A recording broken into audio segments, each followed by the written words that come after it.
All right, Ryan Benz, welcome to the Chasing Curiosity pod. Appreciate you coming on. Yeah, thanks so much, Nick. Happy to be here.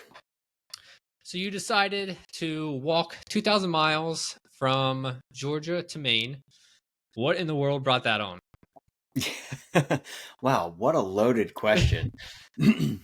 Yeah, so walking the Appalachian Trail, Georgia to Maine, 2,189.8 miles to be exact, when I did hike it in 2017. What brought that on? I like to think of it as I guess, a series of events that sort of built upon one another over time. By the time I reached my early 30s, I essentially had everything that we're ever told we're supposed to want in life. Anything that would that we consider to be the definition of a happy and successful life, right? I had what a lot of people would consider to be an extremely successful career. I was working in the pharmaceutical advertising industry for 10 years since graduating from college.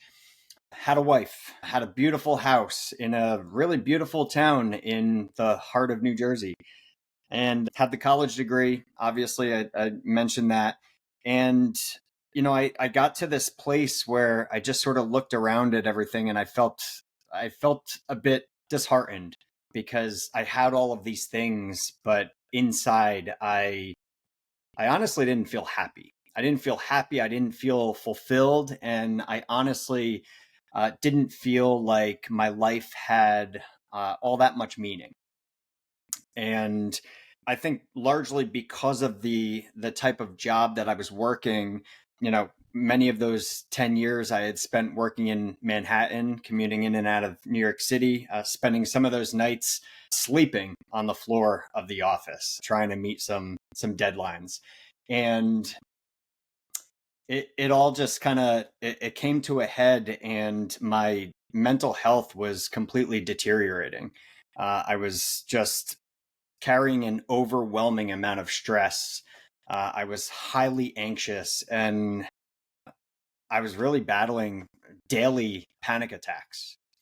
And eventually, because of the impact that was having on my health, my relationships honestly just started to fall apart. And my wife at the time decided to leave me. We had been married for 5 years.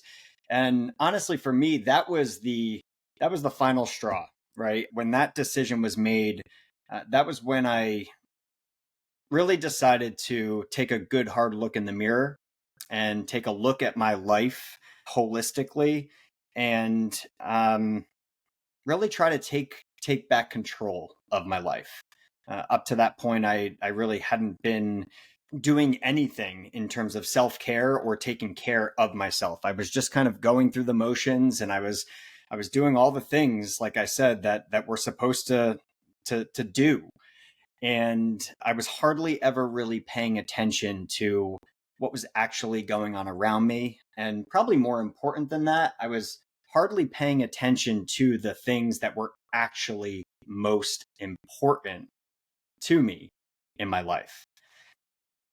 And it wasn't until those things started to disappear that I realized that, unfortunately. So yeah, I know I just dropped a lot there, but we were getting to, why did you hike this 2,000 plus mile long trail? I got a quick I question, if you don't mind. Yeah, yeah, Were let's do it. you living, let's say, your, I don't know, 18-year-old dream or your college age dream of working in Manhattan, of having the high paying job? Like, was that like the goal that you were always striving for? Since the day I graduated college, it was all I wanted.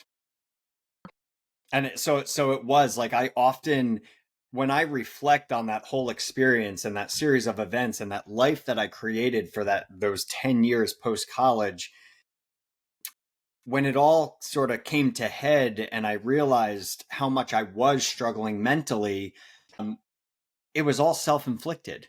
Just so interesting, right? It's not like anybody did that to me. I did that to myself. And they were all very, well, I, I was just about to say they were all very conscious choices that I was making, but the reality is they really weren't conscious at all, because I wasn't putting a whole lot of thought into what I actually wanted my life to be.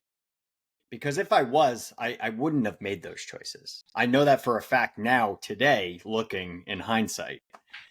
So, conscious or unconscious, they were choices that I made for myself. It's not like somebody just kind of dumped it on me and I was here in this terrible situation working a job I didn't want to work. And yeah, I don't know. It was all self-inflicted.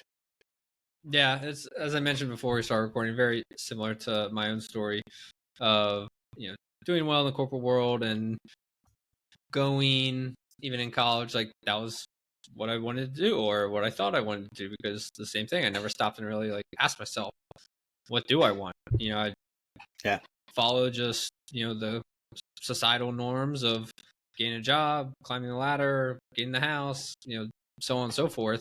Yeah. And while that norm can be great for some people, for others, not so much. And so many of us go through that and have that and do that norm without actually asking whether that's what we should be doing personally. Absolutely. Well, especially when you think about like what we are taught, whether in school or outside of school, as you are going through your childhood, growing up, and then even becoming a young adult and later years in high school and into college, we're never told to do those things. We're never told to do that type of deep self-reflection on ourselves. We're never told that, you know what, one of the most important things you could do for yourself in your life is understand what your true values are and make your decisions and your actions and behaviors align with those values. Right? And that's what it was for me 10 years into that career. I had, because my relationships were falling apart and my ex-wife decided to leave me, that was the very first time that I discovered the extremely powerful practice of mindfulness. And I know everybody talks about mindfulness now. It's like all the rage. It's everywhere, rightfully so, because the way the world is set up right now is it's literally taking our capacity to be present in the moment away from us. There's so much noise and so many distractions. So when I was introduced to this concept, this practice of mindfulness at this critical point in my life, that was when, for the very first time, I sat with myself. For the very first time that I could ever remember, I actually sat with myself and my thoughts. And through that process, there's so much that started showing up. And one of those things was just really starting to tune into what my values were, what was most important to me in my life, and everything that I was prioritizing over those 10 years conflicted with those values. The job that I was working in the pharmaceutical advertising industry, I felt conflicted with my values. So my decision to ultimately say, you know what, I'm leaving this job, I'm leaving this industry, I'm putting this career behind me, even though I spent so much time and effort and, sleepless nights doing that job, I couldn't spend the rest of my life doing something that conflicted with my values as a human in that way. So the decision to leave it was so much easier. And I would say that then brings me to the trail. That was essentially, I like to refer to that trail as a bridge, right? Because I recently published my memoir last September, in September 2023, Wander. And right in the introduction, I talk about how I, in this present day, feel as though I have lived two completely different lives. There is the life prior to the Appalachian Trail, and then there's the life that I live now, post-trail. And the Appalachian Trail really was just a bridge between those two lives. And it wasn't just about the Appalachian Trail and hiking a trail and growing a really gnarly beard. It's not just about those things. What it was about for me was what I mentioned before, being introduced to the practice and that concept of mindfulness and being more present in my life and seeing how that could change every single aspect of how I am in the world, how I am with myself, how I am with the people in my life. And I just see it as a completely different way of being in the world. So the trail was the bridge between those two lives. The biggest difference to me was just prioritizing being more present in the moment. And so why'd you choose the trail over, I don't know, 1,000 other different things? I guess you could have chose as a Yeah. way to bridge to a new life.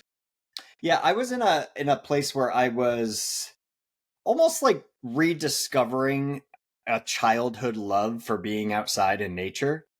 I grew up in a little town in northern New Jersey, Vernon, New Jersey.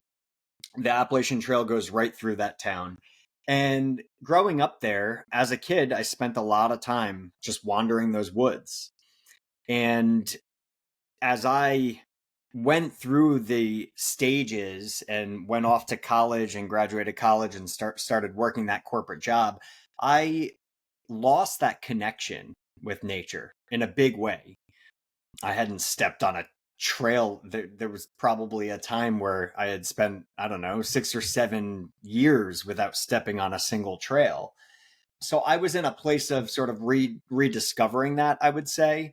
And, at that moment in my life, like things felt like they were falling apart. I felt like I needed to put myself in a place that would offer me the space, I don't know, the time, the pace to be with myself and find clarity for where I would go next. How long did it take you to walk? The trail took me 4 months and 3 days, 127 days. 127 days. Yeah. So the trail took me 127 days, 4 months and 3 days. The book that I wrote about the trail took me 6 years. Yeah. Go figure, right? Yeah. Always, always, the somewhat, what seems to be the easier thing always ends up being much longer. Right. The reflective period of it. What did you do for food out there? Food was like your typical grocery foods, anything that's lightweight. So every 4 or 5 days, you're able to access a small town and get to a grocery store and resupply on whatever really fun trail foods you've discovered along the way. One of the things that I ate pretty often were pepperoni and Frito wraps. So you get the nice pack of flour tortillas, very lightweight. They compact down pretty good. Little packet of mayonnaise, some sliced pepperoni, already pre-sliced. Didn't even have to use a knife. Very little prep work. Pre-sliced pepperoni, and then a few Fritos just to add a little crunch there. So that's high quality nutrition right there. That's right. It's one of my favorite things to talk about, actually, with kids when I do the school assembly program. Just because they get a kick out of it. They're like, what? Like Fritos on a pepperoni wrap? This sounds awesome. And I'm just like, yeah, like we're here talking about life lessons, but one of those things is not like healthy diet choices. Do not take that home with you. Yeah. A lot of lessons to be learned. The food on a trail isn't one of them. It's not one of them, for sure. That's just one of life survival at that point. Exactly. Yeah. But what were some of those lessons that you did learn on the trail? Yeah, okay. So I'll go through a few of them. So and these are very much the way I share them with youth in my school assembly programs. I have found a real passion for sharing this story with youth of all ages. I've done from elementary all the way up to high school, even college level. So what I like to do is I like to use the trail lessons essentially as metaphors for life off the trail. Because to me, like when I took this journey back and did a whole lot of reflection over those 6 years of trying to put the words on the pages and get that book out, I couldn't help but to think how, that is this just really long hiking trail through the woods, but stepping on that trail and going through the things that I went through and seeing what I saw and feeling what I felt and then reaching the end, that's just a lot like the journey of life, to be completely honest. Like there aren't a whole lot of differences.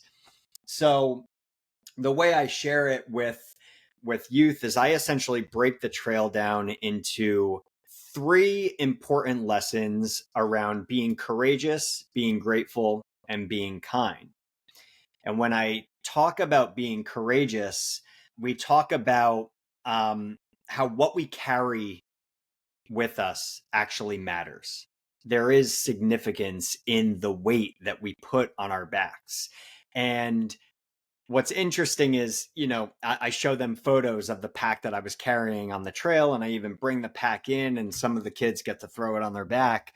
It's not just about the physical items that are in our in our backpack. It's more about what we're carrying up here, right? And the self-doubt, the negative chatter, those things mentally feel extremely heavy, right? And I even think about my life prior to the trail, even before getting to that trail. And one of the things that I had to let go of, and I had to get that weight off of my shoulders, was that belief that my life couldn't be different, doubting my abilities to actually change my life. So we talk a lot about that. We talk about how that weight that we put on our back actually does matter. And it's either going to weigh you down or it's going to help you feel a little bit lighter on your feet. And you're going to be able to move with a little bit more liberation, more freedom. So what you carry matters. Do you have something about that, Nick? Yeah, I was going to ask, why do you think that self-doubt that we carry is such a just prevalent thing among everybody? I think that's kind of the default for a lot of people, me and myself included. Why is that? It's just such a normal part of the human experience, do you think? I think that it's probably a lot more prevalent now than it ever has been before, because I do believe that with where social media is today, we are constantly comparing our lives to other people's. And when we see what other people are doing, maybe we believe or see that they are being highly successful, or they're doing something that maybe we deep down don't feel we are capable of doing. We immediately doubt ourselves. And I feel like that is probably the greatest contributor to essentially imposter syndrome, right? I mean, hey, like in the industry that I'm in, the industry that you're in, like there's a whole lot of imposter syndrome. You come across these social accounts or these other, people who are in health and wellness, and it is this constant game of comparing. And what it does to us mentally up here is it keeps on knocking us down, just knocking us down a peg. And I believe that is where the self-doubt comes from. We don't have it. We are not spending enough time with ourselves, tapping into our real true potential that is within ourselves and allowing that to shine. Yeah, I couldn't agree more. The point that you made a little earlier about first time sitting with yourself alone and just seeing your thoughts, that was me in 2020, whenever I was 27 years old, 28 years old, or whatever. COVID lockdowns. First time that I had nothing to do. So it basically forced me to sit down and think about my life and what I was doing. And, over these last 4 years of, on this self-development journey that I've been on, one of the biggest things that I keep losing, and keep trying to come back to, is that what you just said. 95% of the answers that you're looking for are already within you. You'll Yeah. find them in silence, you'll find them out in nature. But we want to go to the social media account, the influencer that we follow. We want to go to the podcast. We want to go to the book. And, there's parts of that are helpful, of course. But yeah, of course. the real answer that only you can answer for yourself, of course, is within you. And it's hard to trust that at first. But the first time you do, and the first time that it works out, you're like, oh, okay, well, there's that little bit of confidence that you don't have as much self-doubt. And then you just keep kind of building on each other or on itself to taking more risks, doing different things than you would typically. And over a however many month time span, it becomes just who you are. Right. Yeah, and I would say, it's interesting because this topic alone, I feel like we could just keep on peeling the onion, but there's this other thing too with, the way the world is set up for us right now. It is very much information overload, right? So there's almost, when you are trying to find what you're looking for outside in this very noisy and crowded world, what I think is happening is just a whole lot of analysis paralysis. So it's just kind of keeping you stuck in this place of, well, this person said this, and now this person is saying this, and this is saying that, and I'm hearing this, and I don't know what to do with all of this, right? So I definitely think that is a huge factor. And to your point about just sitting with yourself, when I think about my journey, and again, I think about that idea of living two completely different lives. It is so powerful for me to think that my life completely changed in a moment of stillness. That's where it started, at least, right? Not everything changed sitting one time. That's for certain. There were a whole lot of things that came up that I didn't like were coming up, and that's okay too.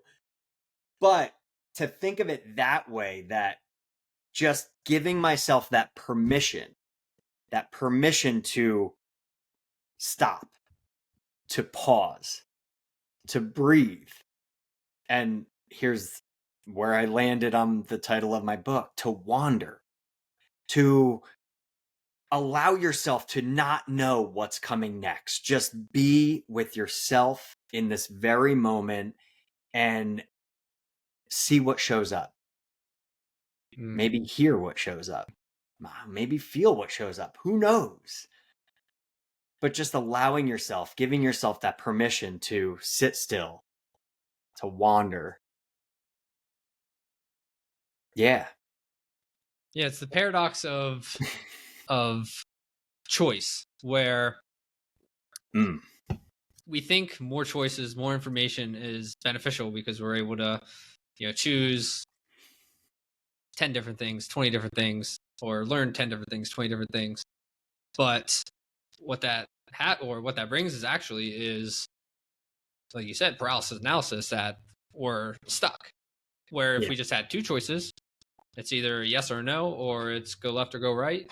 Yeah. That's a much more navigable situation than 10 different routes that we may take. Absolutely. And I made that point, but I will admit, I'm a sucker for a good self-help book. I'm always reading self-help books. But here's the key, and this is something that I have learned for myself. Earlier, we were talking about understanding and knowing your values, what's most important to you, making sure you align your life to those values. When I pick up a self-help book now, because I do believe that I know my values at least on a much deeper level than I ever had prior to going through this process. Anything that I read, I am able to put through that filter. Will this help me live more according to my values or not? Should I take this with me? Should I not? And that is how I take that input, that help, and filter it through what is most important to me and how do I now apply it to my life without like feeling like I have to take this, 300-page self-help book and I got to like figure out how to apply every single one of these lessons to my life. That's not practical. But at one point, I was very much in that place. I would pick up a book and I'd be highlighting things and writing things that like, I need to take all of this with me. This is how I'm going to change my life. But it gets to this place where you're like, I don't really know what to do with all of this. Yeah. I mean, if Life you is see pretty complicated, huh? who would have guessed, right? Yeah. If you look at the bookshelf behind me there, like that's, I would say, I don't know, 75% self-help books. Yeah. And it is to your point of you can get anything from anything or something from everything, Right. but it's about taking something in a way that is actually applicable in your own life and again filter it through your own lens of who I am and how can I do something that is actionable, something that is meaningful, and that'll actually produce something in my life rather than just doing something because it says it's going to be helpful. And while Right. it may be helpful, but something I like to think about is just popular on social media and stuff is like cold plunges, cold showers. They're all the rage nowadays, and yes, they are beneficial. But Yeah. like, is that actually helping you move you towards your goal? Right. Or are you just again kind of putting something else off by doing this, and you're able to convince yourself, oh, this is helping me, and it might be, but it's taking you away from what you actually should be doing or doing something that is actually more meaningful in this time of your life. Yeah. Yep. And so what are some of your values? Well, so I've been asked that before. I mean, values are a very personal thing, but I would say my values really come down to being authentic to myself, which actually leads me to the next trail lesson that I'm gonna bring up. Another one is love. And what's really interesting about that and going through that exercise is thinking about my life prior to the trail and how that was deprioritized while career success was prioritized. And we all see the result of how that ended. The relationship ended, but also my mental health was completely suffering. So yeah, freedom. Ever since the trail, I no longer work all day every day. I've been self-employed ever since then. I do a decent amount of work, but I do it on my terms because I really truly value time with my family, time with my partner and our two boys, and that is just how I want my life to be. And I know that might sound like it's coming from a place of privilege and not everybody can do that. But what I will say is the way I have set up my life, essentially, it does not depend on making a certain amount of money. I live a pretty minimalistic life, pretty simple. Again, it is being present and prioritizing quality time with my family doesn't actually cost a thing. I would actually kind of push back on that. I do think anybody can do it. Maybe not right, of course, not right away, but you can start to change your life and set up your life in a way that doesn't need to revolve around working all the time. To your point of cutting back on expenses, like the typical phrase of buying things that we don't want to impress people that we don't care about. Yeah. Keeping up with the Joneses. We're all can be guilty of that. And so Yeah. becoming aware of where you are spending money and how you are living a life that is not focused on the important things of love, of friendships, of family, of health, and focusing on more material things. And if you're able to start changing those things, realigning your values to stuff that is, less costly, then you're able to set up a life that is more Yeah. aligned with who you are because you're not on that rat race anymore. Absolutely. I wholeheartedly agree. I'm just glad you said it. I'll be the voice. And so, what was lesson number 2? Yeah, so it's funny you just mentioned the phrase keeping up with the Joneses. And this is really fun when I actually introduce it to the kids, but it's an acronym. HYOH. HYOH. Hike your own hike. So this is essentially a trail mantra or motto, whatever you want to call it. I like it as a mantra. I think it's pretty cool. But it's essentially a trail motto that every thru hiker carries with them. And if I were to explain really what it means, it is about hiking your hike the way you want to hike your hike and allowing other people or letting other people hike their hike the way they want to hike it. There's no right or wrong way of going about it. I think it's a really powerful motto that sort of celebrates authenticity if you think about it. And it also like recognizes or acknowledges individuality. And it sort of moves you away from this place of judging other people for believing a certain way or doing a certain thing. And it sort of forces you to look at yourself. Again, your values. How do you want to hike your hike? So I think HYO is a really cool lesson. I think that it could be so powerful if we all brought that into our own lives. Because again, it forces you to look at yourself and live your life the way you want to live it. You don't have to keep up with the Joneses. And you know what I will say about keeping up with the Joneses? It's real hard to keep up with the Joneses in today's world, man. Because when that phrase first came out, that was your neighbor, the person living next door to you. And now with social media, the Joneses are everywhere around the entire globe. So if you want to try to keep up with the Joneses, good luck. That's such a good point. Yeah. Because especially if you're following somebody on social media, especially somebody that you don't know, it's probably because they are living a life that you admire and would like to live yourself. You're not following somebody who is, just scraping by and doing the bare minimum. And so you're automatically comparing yourself to the top 1% or Right.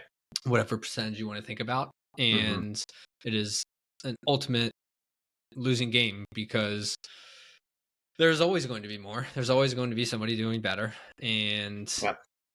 It is a moment of clarity whenever you come to terms with that and be like, it's okay to not want more.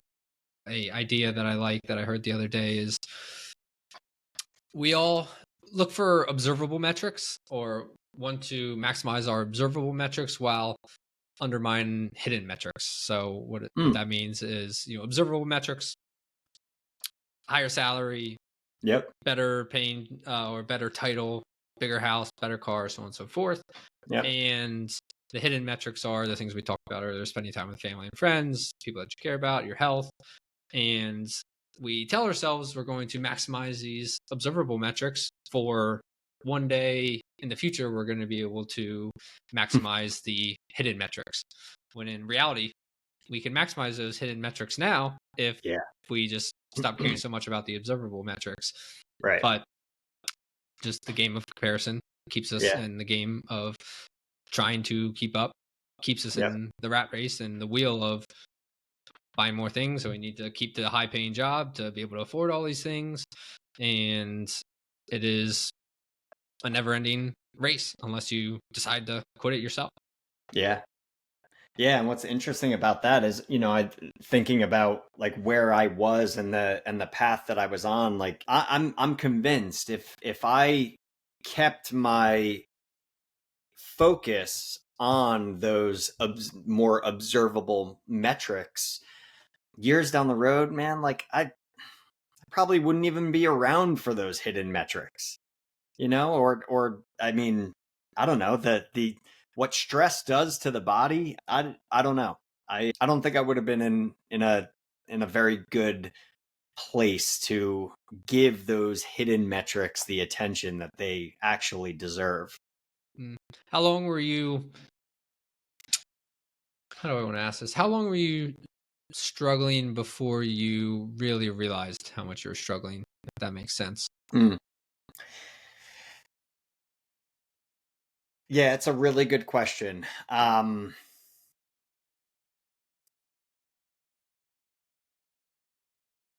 had been dealing with feelings of unfulfillment, not feeling happy for years before all of this came to head. However, and I think this is a really important point, and this absolutely comes out in my book, I am a man in this world that has been sort of taught from a very early age that you just got to push through it, suck it up, sweep it under the rug, and don't admit that it hurts.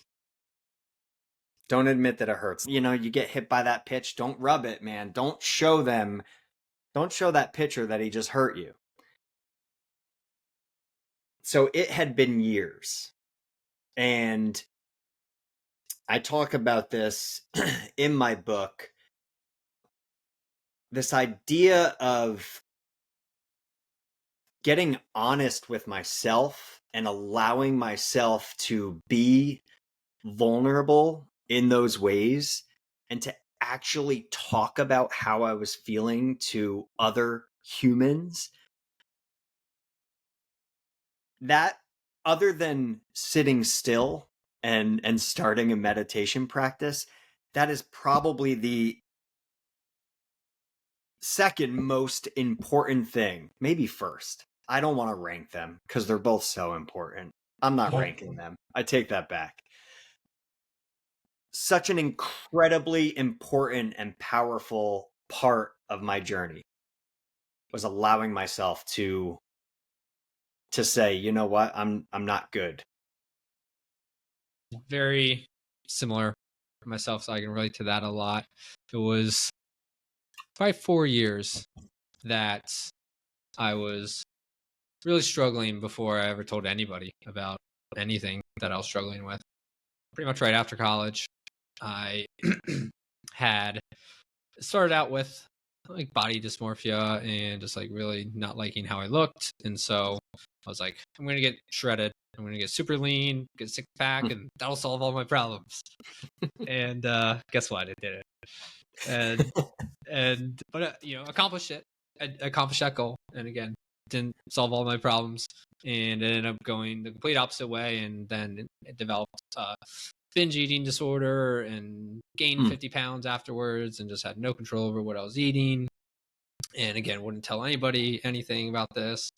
Then throughout that time, I signed up to do this triathlon that I jumped in the water and maybe like 100 yards out. I failed. I had a panic attack out there, and there was nobody there that like knew me other than somebody else that was running it with me, a buddy, but he was ahead of me. And so I lied about it. I lied about it for 4 years.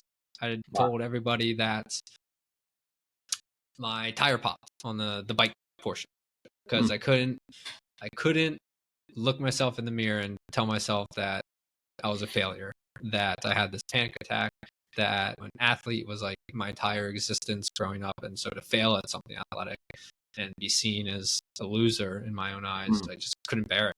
So I lied about it. And again, held that lie until last year when I finally Wow. admitted it to the world. And just that, peeling that layer of the onion each time, of admitting to what you're struggling with, to admitting things in the past that you might not be the proudest of, is this new sense of freedom and this lightness that you're now able to live your life with, that is truly undescribable. It's just Absolutely. another way of living entirely. Yep. Yeah, absolutely. That's one thing that it's one of those things that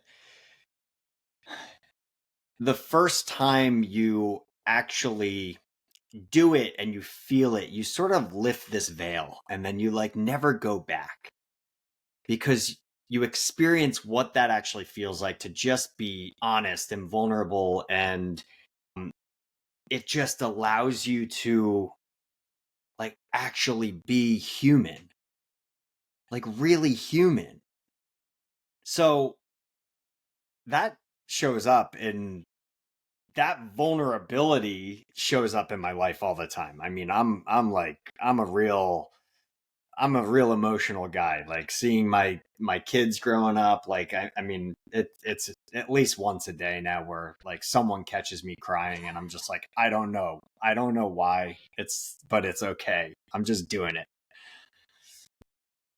But yeah, that was quite powerful for sure. And it sounds like you had a similar experience. So I think that's that is something that I think every man, boy in this world needs to hear. They absolutely do. I think that like exploring, vulnerability as a strength is something that should be shared with middle school, high school level boys, because there is so much reward in it. And again, the most important thing is once you embrace that, you get to go about this life just as a real human. You've mentioned multiple times now about talking to youth, going to assemblies and stuff like that. Why did you decide that that was such an important part of your second phase of your life?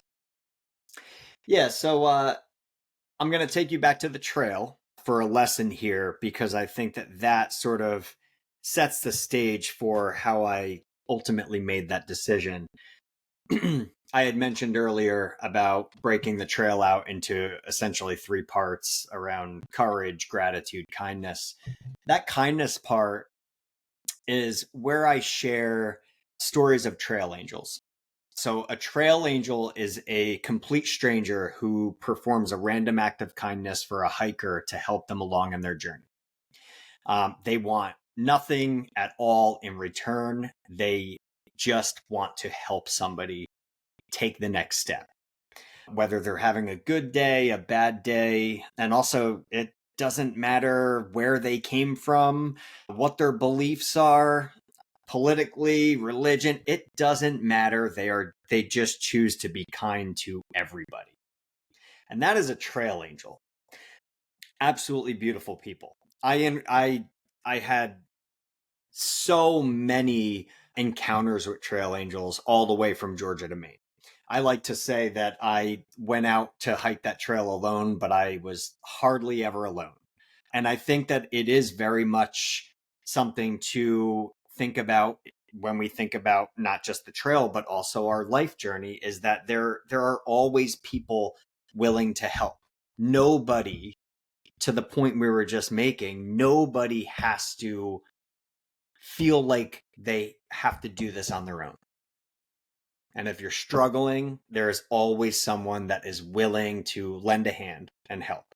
And these are trail angels. So I share a few stories of specific trail angels that I encountered along the way. And, by the end of the trail, I did reach the top of Mount Katahdin, which is the northern terminus of the AT in Maine.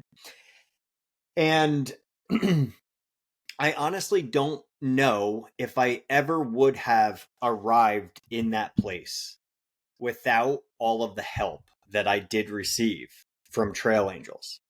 So there was sort of this almost like an awakening to the power of kindness.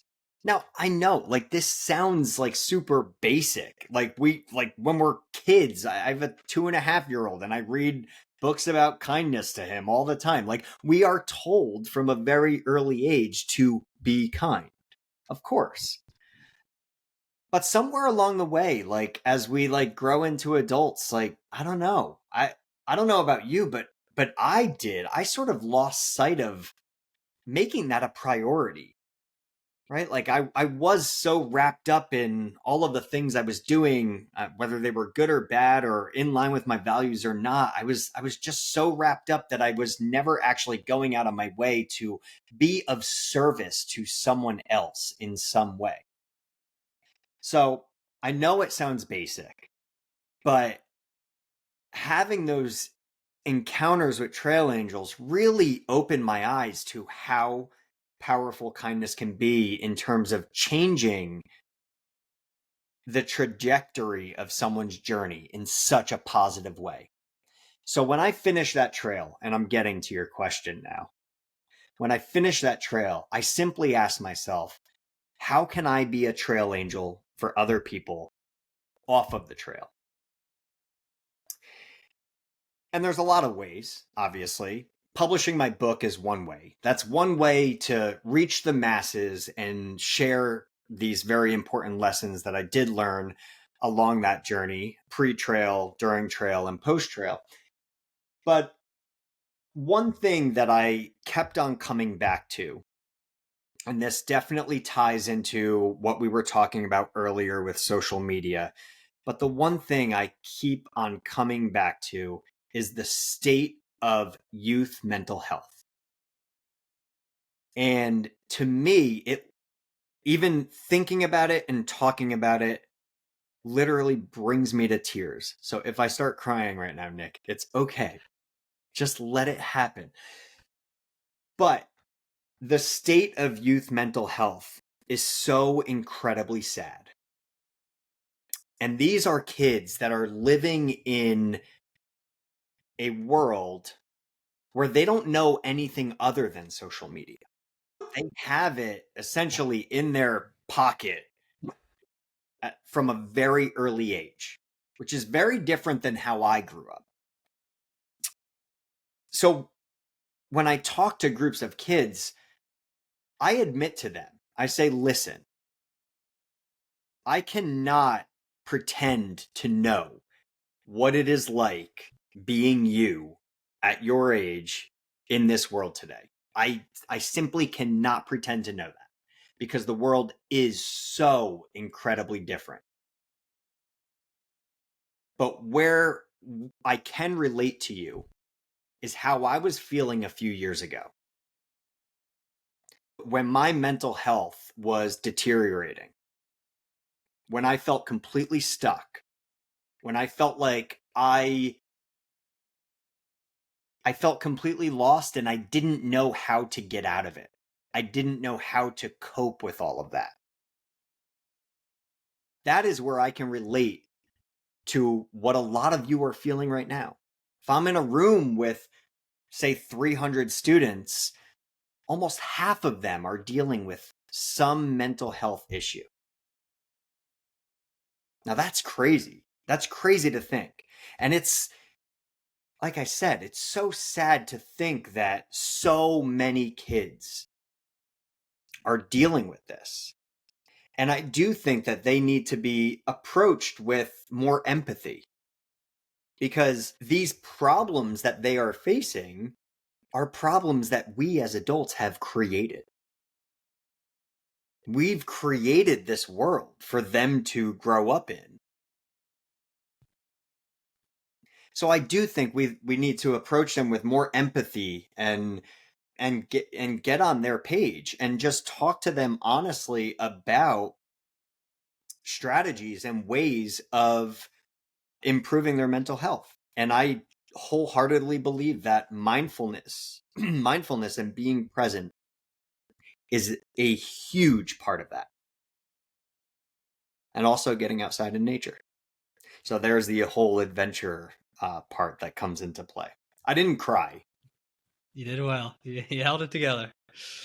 So But what are some of yeah. those tips that you give kids or parents listening of how to best live in this world that is, to your point, just filled with distraction, filled with ways of comparing to, again, the 1% rather than the 99 other kids in your classroom? Yeah, I mean, I absolutely think that we have a long way to go in terms of educating kids on what they actually are seeing on social media, right? And not taking it as so seriously, right? Like what you are seeing is their highlight reel. That is not what their life as a whole looks like. But also really talking to them about the importance of disconnecting. And I like to say disconnect to reconnect. I use a great quote from from Winnie the Pooh. And The wise philosopher. yeah, Winnie the Pooh's awesome. But doing nothing often results in the very best of something. We have a really hard time doing nothing. There's actually a Chinese word for it, wu wei, Wuwei. Wu wei in the Chinese language stands for doing nothing. And Winnie the Pooh is actually based on Taoism, so there's the tie to Chinese culture, all of that. Oh, really? I Anyway, didn't know that. yeah, there's a book called The Tao of Pooh. I'm gonna have to look Great that up. wisdom in it. Really great wisdom. It's a good one. Anyway, we live in a world where we feel if we are doing nothing, we are not being productive. But that the reason why that quote is so powerful is that doing nothing, like we are doing so much more for ourselves, especially for our mental health. So we are actually being so much more productive when we are doing nothing. So I do think that there's definitely a bit of education in terms of taking time to disconnect and connect with yourself and the world around you in different ways. Whether that is sitting in meditation, whether that is just taking a few nice deep conscious breaths, going outside, right? The latest statistic is that we're spending 92% of our lives indoors here in the United States. Crazy. Technology has moved us inside. It's just a fact at this point. So educating them on the importance of getting outside. The way I talk to kids about the outdoors is I talk about its relationship to mindfulness, that essentially being outside in nature is a way of practicing mindfulness, of being mindful. Because when we are out there, I call it the playground for our senses. We can pay attention to the things that we are seeing. We could pay attention to the things that we are hearing, the things that we are smelling. And those are just ways of grounding yourself in the present moment, is just bringing your attention to those things. It's no different than in a typical mindfulness meditation, focusing on your breath. You're just providing an anchor for your attention, right? So educating them on different ways of practicing mindfulness, because it is something that needs to be practiced, because we are in this world now, we are essentially wired to consume information, scroll, like, comment, right? Like it is just coming at us on all cylinders. So practice, and through that practice, we essentially can, and this is grounded in science, we can rewire the way our brains operate. It's called neuroplasticity. And we can help ourselves to just be more present in our lives and with the people that we're with through a consistent practice. Why did you turn to mindfulness meditation at the time where you were really struggling? You know what? It's funny. So sort of similar to the story you shared earlier about not sharing with people why you failed to complete it was a triathlon. Mm-hmm. Triathlon. Yeah. Um, so I didn't share with anybody, including my family, that I was going through a divorce for months after the process had started and my ex-wife had already moved out of the house. So one evening I reached out to my brother and I asked him to meet up with me for dinner. And lo and behold, he knew something was going on.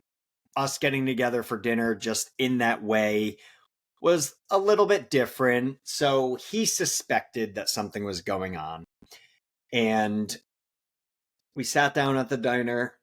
Before we even looked at the menus, he pushed a book about mindfulness across the table at me and he said, "Right, I think this would be really good for you to read." I shared with him what I was going through. I took that book, I read it, and that started a whole snowball effect of self-help books, mostly around mindfulness, and the rest was history. That's great. And what did the actual practice look like for you when you first started? Yeah, my first time sitting, I was like, "What in the world am I doing?" Um, it felt totally different and strange, and there was, I mean, I admit there was a lot of almost hesitation or friction with it because, it mindfulness and meditation is something that requires a heck of a lot of patience. And I was very much in this place where I was like, can someone put a band-aid on this, please?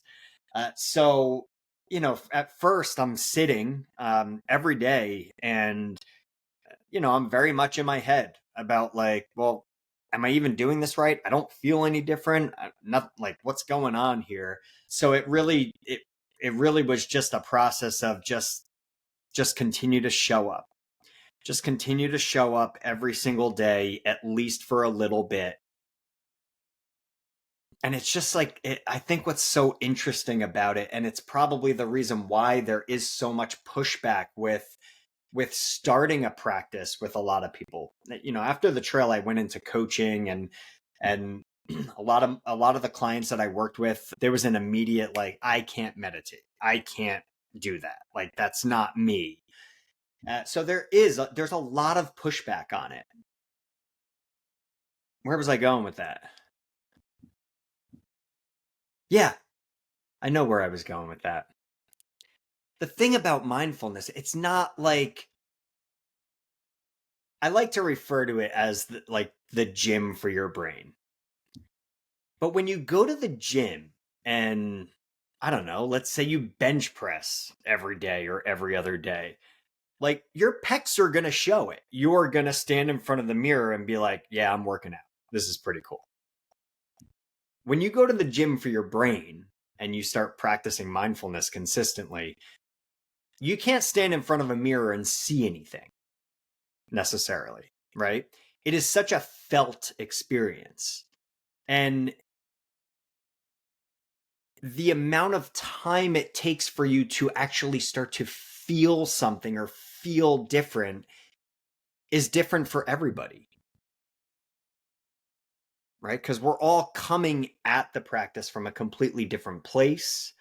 Maybe some of us just have a little bit more patience than others and trust in the process. Who knows? But it's different for everybody. So there's no like, hey, if you meditate for a week, you're going to feel awesome. Some people might, but other people might be like, I don't know, I meditated for an entire year before I actually started feeling different. And that's okay. For me, when I first started sitting in meditation, like I couldn't stop crying during my meditation. And I think that very much just speaks to where I was in my life. And and I couldn't get away from meditating on all of that. And then, you know, over time and consistent practice, tears suddenly started to go away, and I could actually sit without crying now. Yeah, everybody, it's funny that meditation, mindfulness is like the ultimate kind of long-term game, but everybody still wants that instant gratification. Everybody Yeah, still wants that enlightened moment, like, oh, everything is now changed. right. And where everything will change, but you just have to give it the time and the Yeah, space for it to allow it to happen. Whenever I absolutely. started meditating was again during COVID.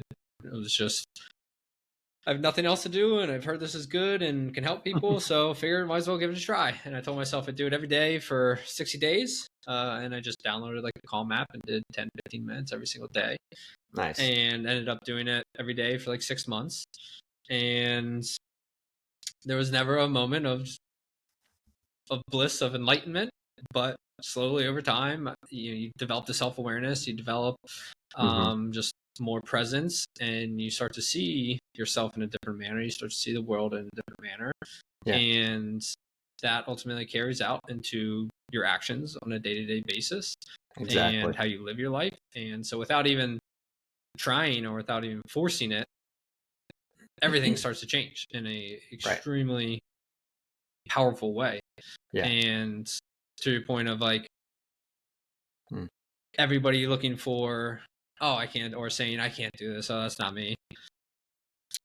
That is literally everybody's experience whenever they first start. I have to imagine, Yeah. of just Yeah. like, oh, I'm not doing this right. Your thoughts are everywhere, of Of course. course. Yeah. I'm told I'm supposed to sit here and not think, but all I'm doing is thinking.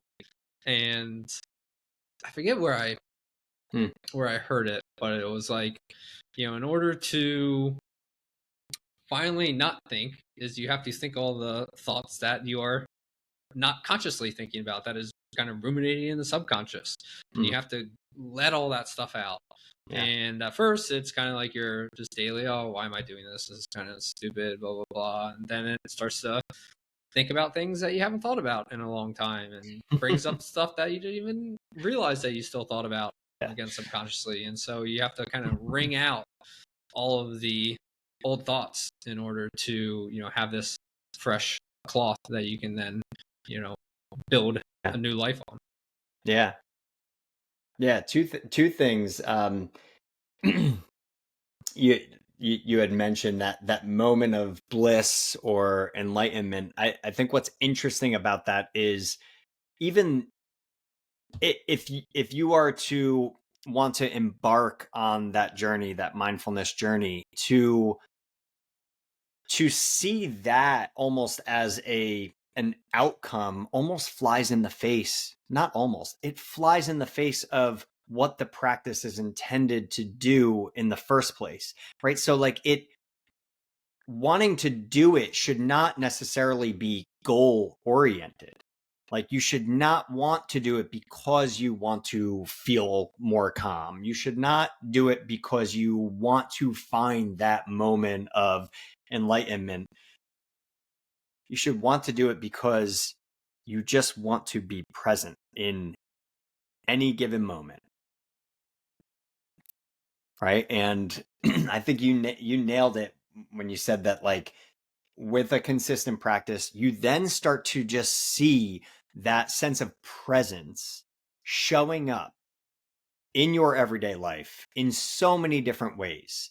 And see, to me, like, it's very much like I said earlier about like lifting that veil. Like, once you lift that veil and you realize how how that makes you feel to actually be present in this world, you then just choose to prioritize it. Like, so much of this is a choice.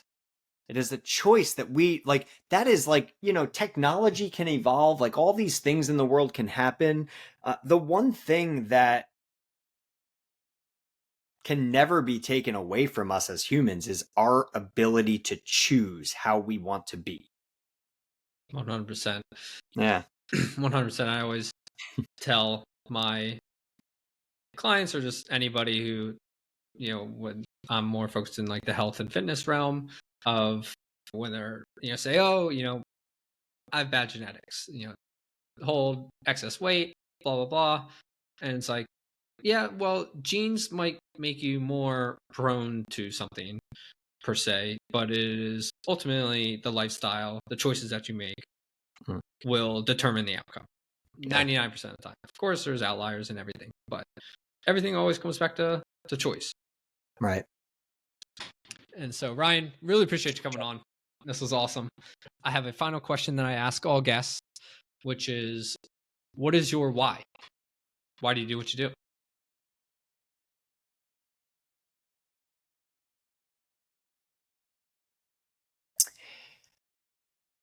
I think my answer is maybe going to be slightly different than some other guests you have, but I'm not going to take this to a place of work and what I do for work and, speaking to youth and the other types of work that I do. I'm going to take this to very much like what we were just talking about.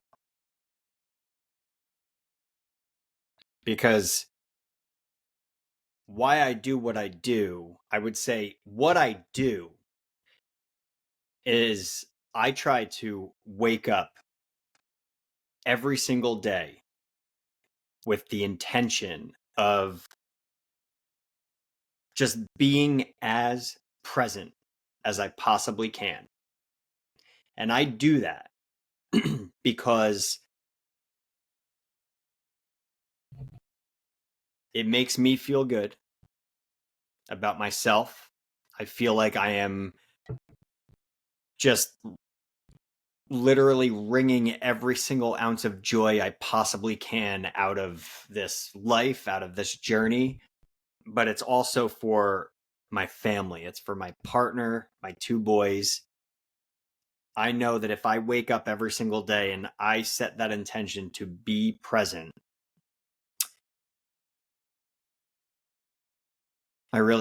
that's like the meaning of life right there. That's it. I love it. If people are inspired by this conversation and want to connect with you in one way or another or read the book, where is the best place for them to locate you? Yep, my website, www.ryanbenz.com. Pretty easy to remember. You could pretty much find everything there. Wander, a memoir of letting go and walking 2,000 miles to a meaningful life, is available on Amazon. You can also find it through my website. I offer signed copies through there. But that's the place. Awesome. RyanBenz.com. I actually have one final question for you. Yeah. What is the biggest lesson you learned from writing that book, from writing that memoir? Yeah, just keep going. Keep going. When you want something so bad, and the intention and the purpose behind it feels right to you, don't give up on it. As hard as it feels at times, because it was hard. Amazing. Yeah. I love it. And I will have the website and link to the book in the show notes so people can easily find and connect with you. But Ryan, thanks again, man. This was incredible. Yeah, Nick, thanks so much. Awesome.